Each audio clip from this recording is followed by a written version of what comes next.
교회의 영원한 모델은 초대의 교회입니다.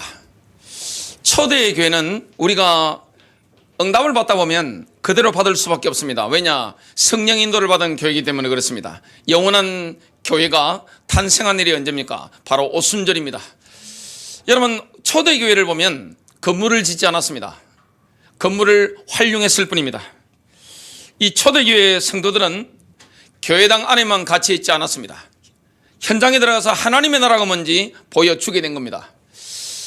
교회 안에서 하나님의 나라를 경험했고, 교회 바깥에서 생활 속에서 하나님의 나라가 뭔지 모든 사람들이 볼 수 있도록 살한 것을 보게 됩니다. 하나님의 임재가 함께하는 거예요. 그리스도인들이 현장에 나갔는데 삶의 현장, 가정이든 직장이든 사업장이든 학교 현장이든 그 현장에 나갔는데 하나님의 임재가 함께하는 거예요. 세상 사람들이 초대교회 그리스도인들을 바라보면서 저들과 하나님이 함께 계시는구나, 이걸 명백하게 보고 알았습니다. 그건 누구 역사입니까? 바로 성령님의 역사입니다. 여러분, 복음이라는 것은 교회당 안에 갇히는 게 아닙니다. 그래서 초대교회는 건물을 짓지 않았습니다. 건물이 등장한 때는 AD 220년경입니다. 벌써 예수님이 부활 성천하시고 오순절날이 성령요로 임하신 지가 꽤 된 시간표죠. 그때까지는 건물이 없는 거예요. 건물을 활용했습니다. 나중에 건물을 또 짓기도 했습니다. 현장으로 들어간 겁니다. 그 안에서 하나님의 나라가 뭔지 삶으로 보여준 겁니다. 하나님의 나라, 하나님의 임재, 이걸 경험하게 된 겁니다. 그들이 가는 곳에는 승리가 있었습니다. 오늘 초대교회가 탄생한 걸 보면서 교회가 어떻게 인도를 받아야 되는가, 우리의 삶 속에 어떻게 하면 하나님의 임재를 누리게 되는가, 이런 부분들을 말씀을 통해 인도받도록 하겠습니다. 첫 번째입니다. 하나님께서는 7.7절로 불리는 오순절을 교회 탄생일로 선택하셨습니다. 여러분, 교회가 탄생하는데 이 교회의 탄생은 언제입니까? 바로 오순절이에요. 이스라엘 백성들이 모세 때로부터 지켰던 그 오순절, 하나님은 일을 하시는데 설렁설렁 하시는 분이 아닙니다. 여러분, 하나님께서 지금 우주를 돌리시는 거 한번 보세요. 지구를 돌리시는 거 한번 보세요. 달을 움직이시는 거 한번 보세요. 화성, 목성, 금성을 움직이는 걸 한번 보세요. 태양을 움직이시는 거 한번 보세요. 여러 은하계들을 움직이는 거 한번 보세요. 얼마나 하나님의 역사가 정밀한지 모릅니다. 오차가 없습니다. 하나님은 교회를 세우시는 그 날로 언제부터 선택하시느냐? 영원 전부터. 그날이 바로 오순절입니다. 부활하신 예수 그리스도께서는 부활과 이 성천 사이의 40일 동안 가장 가까운 제자들에게 하나님 나라에 관한 일들을 말씀하셨습니다. 그것이 사도행전 1장 3절인데요. 여러분, 제자는 뭡니까? 스승과 함께 있는 사람이 제자입니다. 반드시 제자는 스승과 함께 있어야 됩니다. 예수님의 제자라면 예수님과 함께 있는 사람입니다. 그게 제자입니다.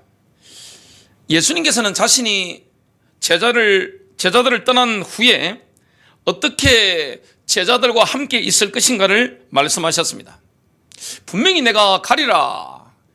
그러면 내가 다시 오는데 내가 너희들과 어떻게 함께 있을 것이냐, 어떤 방법으로 내가 너희와 함께 임재할 것이냐, 이 부분을 설명하셨습니다. 요한복음 14장 16절부터 18절입니다. 내가 아버지께 구하겠으니 그가 또 다른 보혜사를 너희에게 주사. 이 보혜사라는, 또 다른 보혜사라는 것은 파라클레테죠.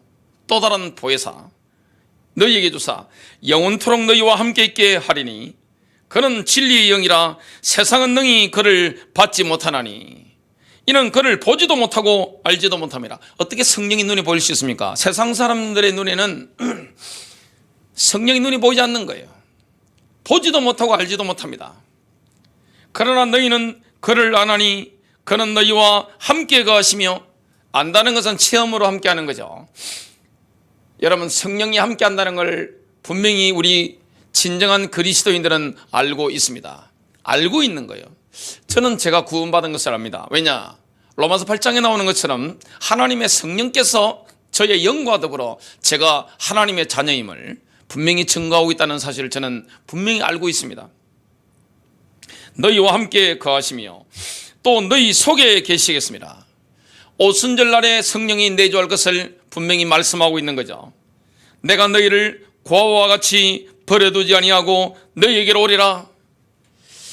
여러분, 교회가 복음을 전해야 되기 때문에 예수님의 제자들이 주님이 다시 오시는 그날까지 복음을 전해야 되기 때문에 가서 제자를 삼아야 되기 때문에 스승 되신 그 주님께서 다시 오셔서 함께 할 걸 약속한 겁니다. 어떤 방법입니까? 성령으로 내가 또 다른 보혜사를 너희로 보내겠다.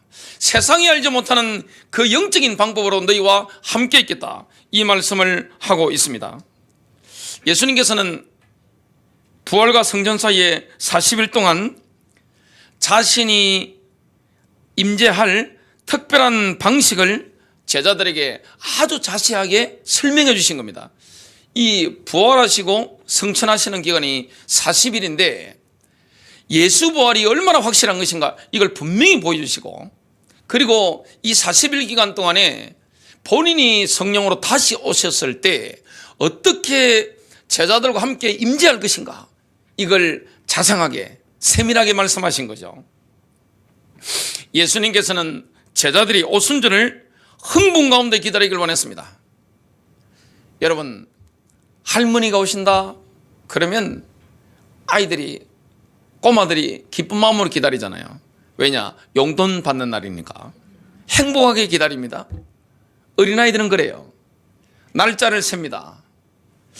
멀리 일하러 간 해외로 장기 출장 가신 아빠가 오신다 그러면 어린아이들은 행복하게 기다립니다. 왜냐? 빈손으로 오지 않거든요. 뭘 들고 오는 겁니다. 그걸 기다리는 겁니다. 날짜를 세는 거예요. 주님께서 말씀하셨습니다. 40일 기간 동안에 내가 어떻게 너희와 함께 할 것인가, 임재의 방식에 대해서 분명히 말씀하시기 때문에 이 제자들은요 하나님 나라의 비밀에 대해서 완벽하게 지금 습득하고 있는 겁니다. 그래서 오순절날을 흥분 가운데 기다리기를 원하셨습니다. 누가복음 24장 49절, 내가 내 아버지께서 약속하신 것을 너희에게 보내리니, 이 성령의 약속은 아브라함 때부터 약속되었습니다. 이미 오래된 거예요. 너희는 위로부터 능력으로 입혀질 때까지 이 성에 머물라. 여러분, 인생에 승리하는 비밀이 뭡니까? 성령의 세례가 임할 때까지 떠나지 말아라.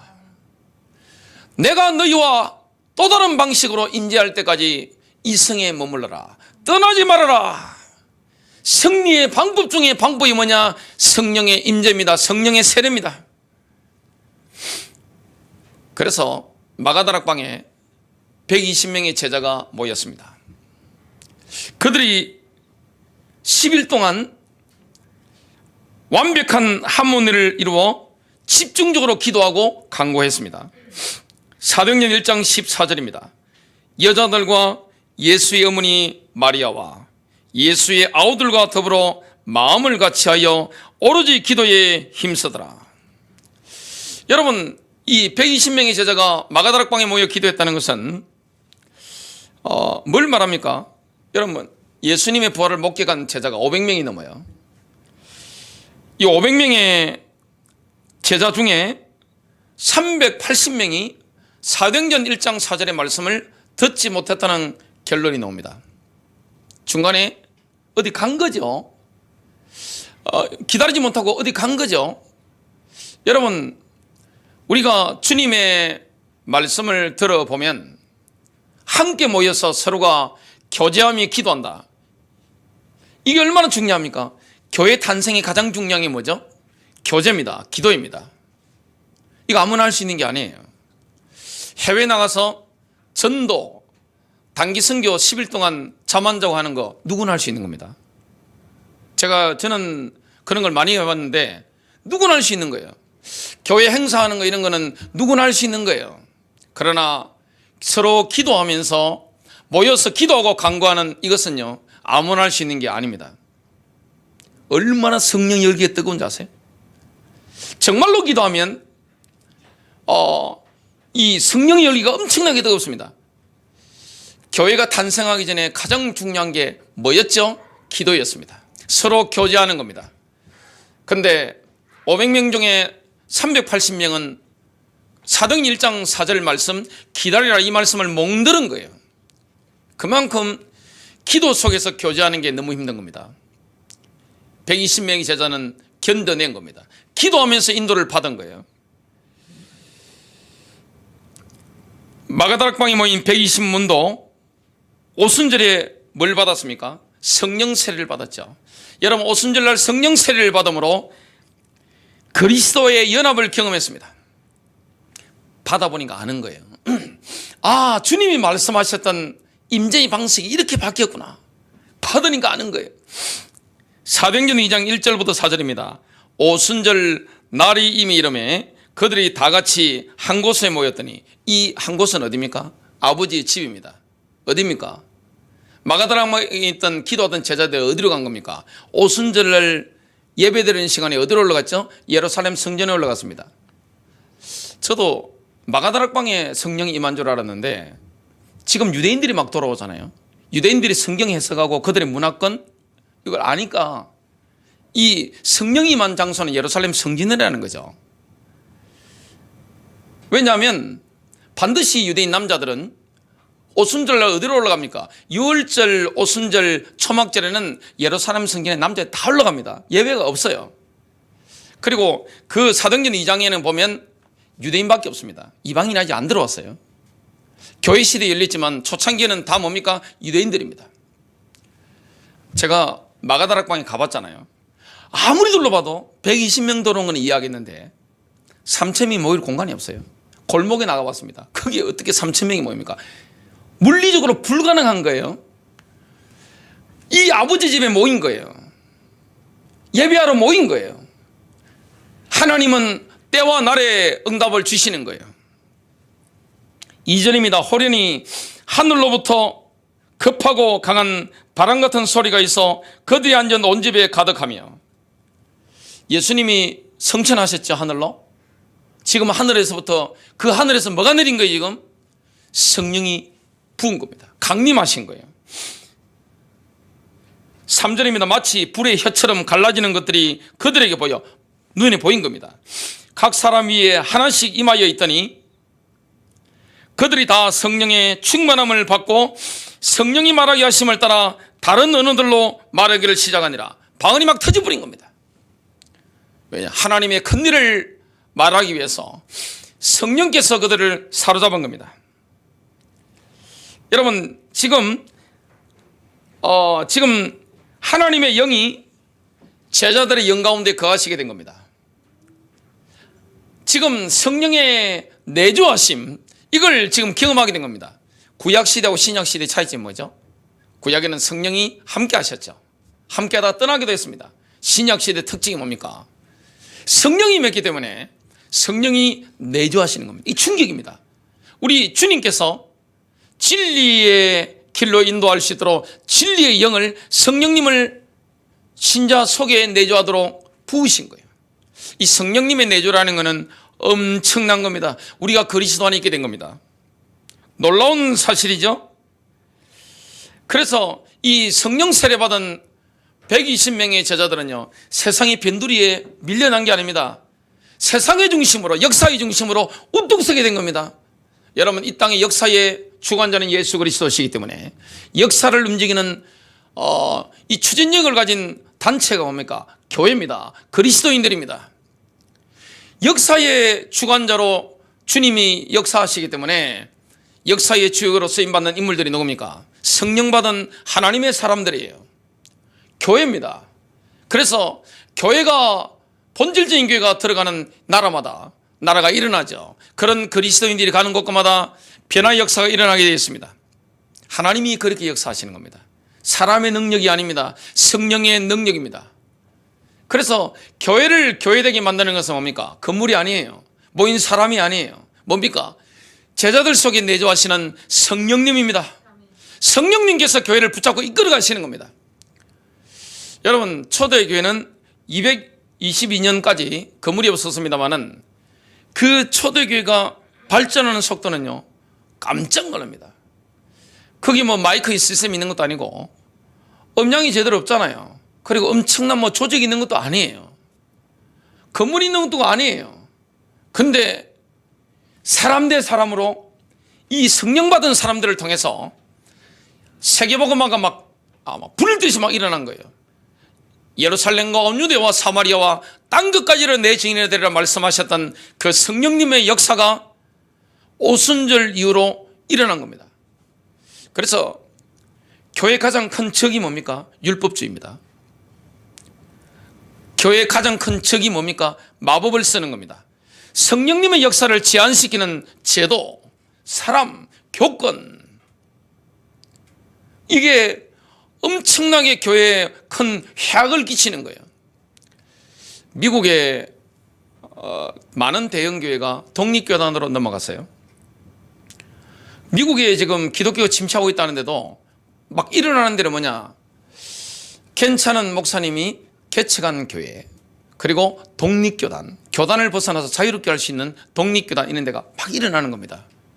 제가 국민일보나 여러 기독교 자료를 통해서 보게 된 겁니다. 여러분, 성령님의 역사를 가장 제한하는 게 뭐죠? 사람과 교권입니다. 조직입니다. 관습입니다. 내가 이때까지 하던 그런 관성입니다. 성령님을 이걸 다 초월하는 거예요. 그래서 우리 인생의 승리하는 길이 뭡니까? 주님 마음대로 하십시오. 마음대로 하세요. 모세가 자기가 뭘 하려고 할 때 하나님이 아니야, 딱 컴다운 딱 시킨 겁니다. 훈련시켜가지고 80살에 뭐합니까? 붙잡고 쓰시는 겁니다. 하나님께서 뭔가 하나님 나라를 강력하게 이룰 수 있었던 제자들을 뭐 하는 겁니까? 딱 그들 다 배신자이잖아요. 다 도망갔잖아요. 여자들 빼놓고 십자가에서도 다 도망갔잖아요. 근데 그 배신자 제자들, 훈련받은 제자들에게 성령을 부어뿌린 겁니다. 가는 곳마다 뭐가 나타나는 겁니까? 성령의 능력이 나타나는 거예요. 귀신들이 막 떠나가는 거예요. 질병이 막 떠나가는 거예요. 하나님의 나라가 임하는 거예요. 사람들이 보니까, 예수님의 제자들 보니까 완전히 예수를 닮았거든요. 그들의 인격과 품성이 예수 그리스도와 똑같은 겁니다. 영의 격이 너무 높은 거예요. 이 세상에서 진정한 신자만큼 격이 높은 사람이 있습니까? 어떤 종교라도. 제가 책을 조금 봤습니다. 근데 느낀 게, 그 어떤 종교를 보더라도 진정한 그리스도인들만큼 이 정도로 격이 높은 사람이 없어요. 이 정도로 고상한 인간들은 없어요.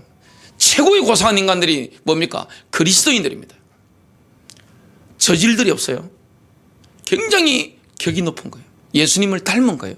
신자든 불신자든 보고 칭송할 수밖에 없는 거예요. 저들은 과연 예수의 제자로구나. 다 인정하는 거예요. 핍박을 할지언정 영적으로 다르기 때문에 경멸하지 못합니다. 존경합니다. 왜냐? 본인들은 그렇게 살지 못하거든요. 성령께서 그 안에 계셔서 팔복대로 살도록 인도하시는 거예요. 여호와의 율법대로 살도록 그 안에 있는 성령이, 진리의 영이 이끌어 가시는 거예요.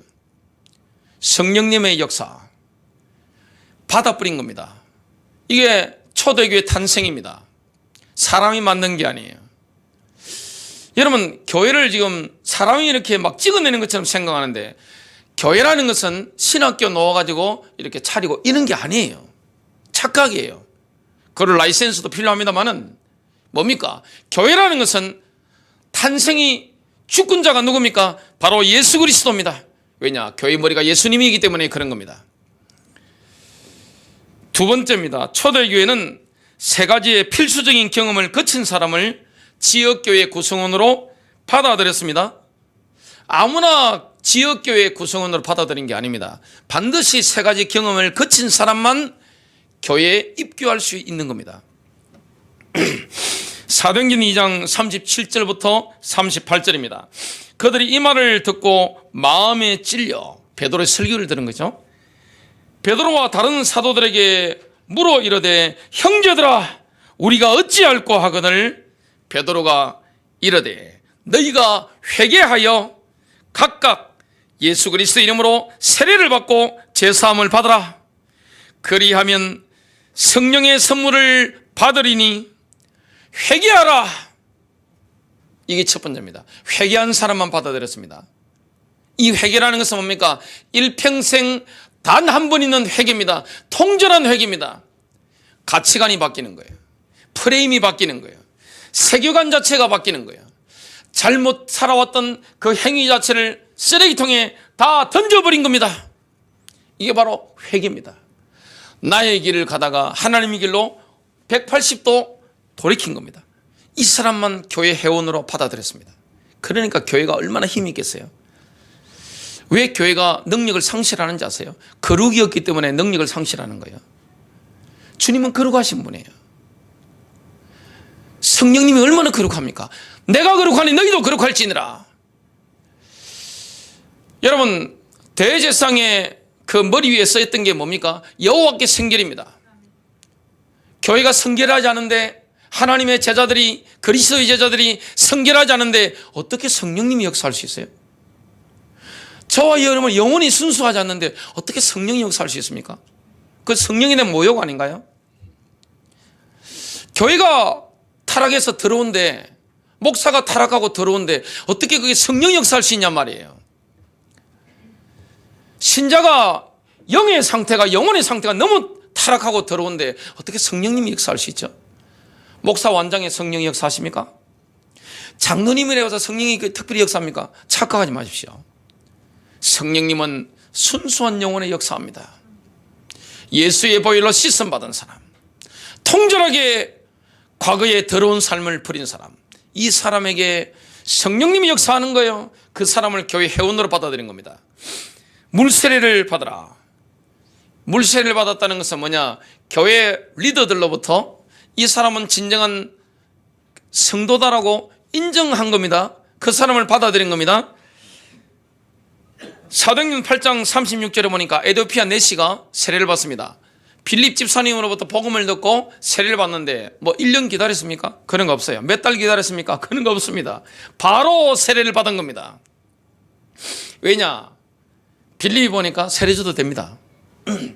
왜냐? 확실한 신앙 고백. 대한민국에는 왜 이렇게 세례 받을 때 절차가 복잡합니까?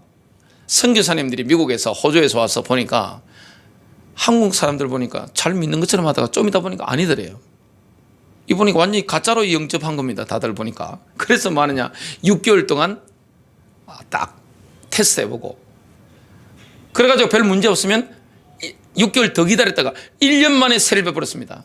왜냐? 워낙 가짜백이 많으니까. 잘못 세례 줬다가는 나중에 문제가 오니까. 초대교회는 뭡니까? 진정으로 믿기 때문에 바로 세례를 받은 겁니다. 사도행전 8장 36절 길 가다가 물 있는 곳에 이르러 그 내시가 말하되 보라 물이 있으니 내가 세례를 받음에 무슨 거리낌이 있느냐. 거리낌 없죠. 그 세례 받은 겁니다. 세 번째 입교 조건이 뭡니까? 성령 세례를 받으라. 교회 구성원이 되고자 한다면 교회의 머리가 되신 예수 그리스도께로부터 초자연적인 인정을 받아야 됩니다. 교회 리더들이 인정한 게 물 세례고요. 예수 그리스도께서 초자연적으로 인정하신 게 뭐냐? 그게 바로 성령 세례입니다. 에베소서 1장 13절 그 안에서 너희도 진리의 말씀 곧 너희의 구원의 복음을 듣고 그 안에서 또한 믿어 약속의 성령으로 인지심을 받았으니 큰 세 번째입니다. 초대교회 구성원들은 예수님의 제자로서 날마다 4가지 활동을 지속했습니다. 여러분, 예수의 제자는 예수와 함께하는 사람인데 그 예수님의 제자들이 날마다 무슨 활동을 했길래 세상의 불신자들이 그 제자들을 보고 하나님이 함께 계시는구나, 이걸 볼 수 있었을까요? 분명히 예수님의 제자들은 예수님과 함께하는 것인데 어떻게 세상 사람들이 예수님의 제자들을 바라보고 하나님의 임재가 저들과 함께 있네, 이걸 분명히 보게 된 겁니다. 사도행전 2장 42절입니다. 그들이 사도의 가르침을 받아 서로 교제하고 떡을 떼며 오로지 기도하기를 힘쓰니라. 이 네 가지가 여기 나옵니다. 예수님의 제자들은 최우선적으로 뭘 했을까요? 사도의 가르침을 받았습니다. 말씀 교육을 제대로 받은 거죠. 여러분, 성령 세례 받고 나면 혼란이 올 수 있습니다. 여러분, 성령 세례 받고 나면 새로운 문제들이 발생할 수 있는데요. 여러 가지 유혹들, 여러 가지 어려움들 올 수 있습니다. 성령 세례 받고 나면 사탄의 시험에 노출될 수 있습니다. 예수님이 그랬습니다. 예수님이 성령의 충만함을 힘입었는데 그 이후에 바로 뭘 받으셨습니까? 광야로 이끌려셔서 시험을 받으셨죠. 그때 예수님이 사용하신 게 뭡니까? 말씀의 검입니다. 기록되었으되 해서 마귀의 시험을 성령의 검을 가지고 팍팍 쳐내버린 겁니다. 여러분, 성령 세례 받고 나면 들뜰 수 있습니다. 만일 성령 세례 받았는데 제대로 된 말씀 교육을 안 받으면 어떻게 되느냐? 반드시 불건전 신비주의로 나갑니다. 여러분, 불건전 신비주의로 나가면 망합니다. 개인이 망해요. 가정 실패합니다.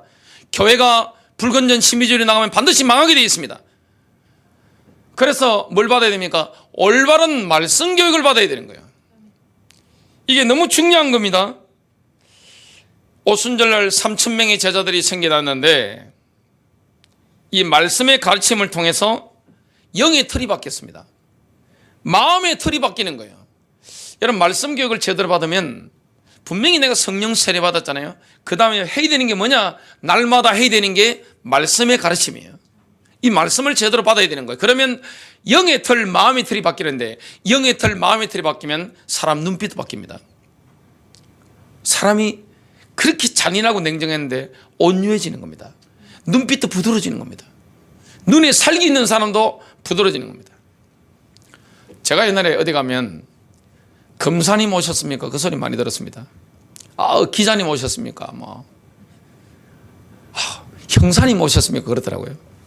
요즘 어디 가면 제가 무슨 소리 듣는지 아세요? 아이고, 목사님 오셨습니까? 아이고, 목사님 오셨네요. 제가 목사 가운을 입고 다니는 것도 아니고 목사라고 명찰 달고 다니는 것도 아니에요. 목사라고 해서 제가 거드름 피우는 것도 아니에요. 그냥 평상복 입고 다니는데 아이고, 목사님 오셨습니까? 다들 그럽니다. 여러분, 말씀을 제대로 받으면요, 영의 틀이 바뀌고 마음의 틀이 바뀌기 때문에 얼굴도 바뀌고 사람이 아우라가 달라집니다. 색깔이 달라집니다. 냄새가 달라지는 거예요.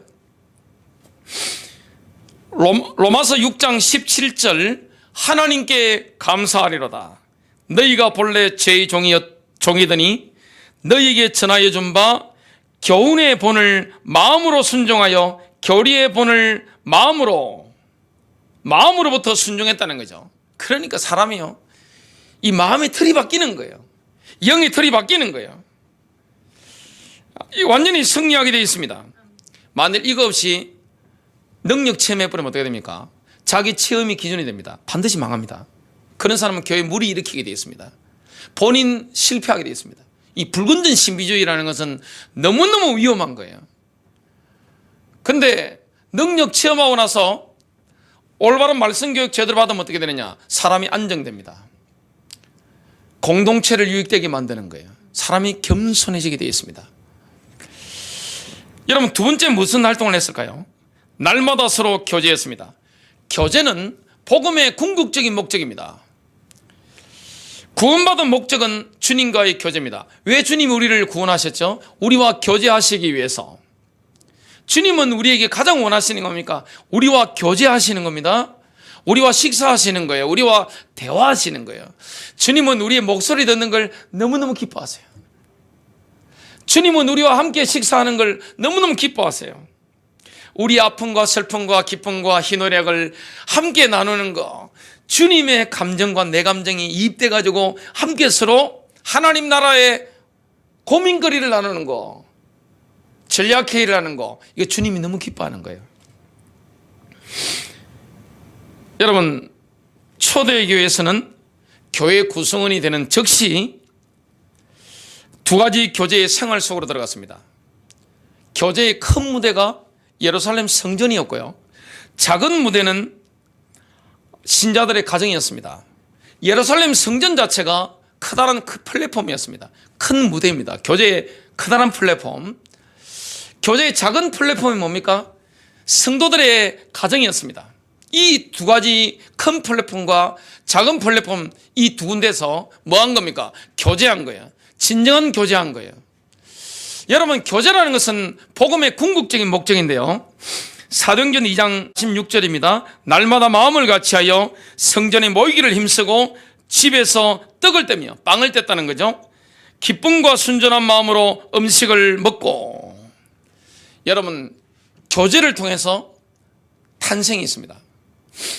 진정한 성도들의 교제 안에서 뭐가 일어납니까? 전도의 능력이 나타나는 겁니다. 교회 가장 중요한 것은 뭡니까? 프로그램이 아니에요. 행사가 아니에요. 그건 교제가 아니에요. 교제라는 것은 뭡니까? 사도행전 1장에 나오는 마가다락방에 모여서 기도했던 이 제자들의 그 기도만 하고 간구만 하는 이 영적인 모임, 이거 바로 교제입니다. 그 교제라는 것은 아무나 할 수 있는 게 아니에요. 여러분, 기도 속에서 나오는 그 영적인 열기가 얼마나 강력한지 아세요?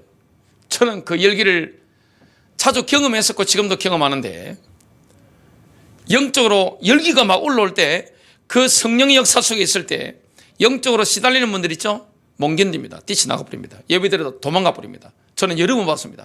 못 견딥니다. 왜냐?